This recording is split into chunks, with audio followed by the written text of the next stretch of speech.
আজকে আপনাদের সাথে শেয়ার করব পদ্মা নদীতে নৌকা ভ্রমণ নিয়ে। গন্তব্য ছিল রবীন্দ্র কুঠিবাড়ি, শিলাইদহ, কুমারখালী, কুষ্টিয়া। সকাল 7টা বাজে চলে এসেছি কলদিয়ার আল্লাহদরগা ভাই ভাই ফার্মেসির আয়োজনে সকল ভেটেরিনারি পরিবারের পক্ষ থেকে ছোট্ট একটি ট্রিপ। এখানে যাওয়ার কথা ছিল আমার চাচাতো ভাইয়ের, তবে দুর্ভাগ্যজনক তার একটি চাকরির পরীক্ষা থাকায় তার পরিবর্তে আমি যাই। কলদিয়ার থেকে নৌকাতে উঠে আমাদের জার্নি শুরু হয়। সবাই মিলে নৌকাতে উঠে বসে আছি আর নদী দেখছি।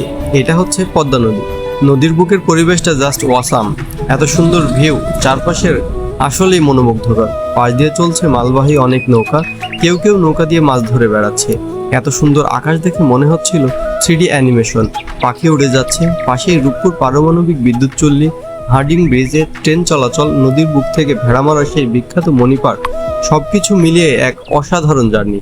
এবং সকালের নাস্তা হিসেবে সাথে আছে খিচুড়ি ও আলু ভর্তা। প্রায় 4 ঘন্টা জার্নি করে এসে পৌঁছালাম শিলাইদহ।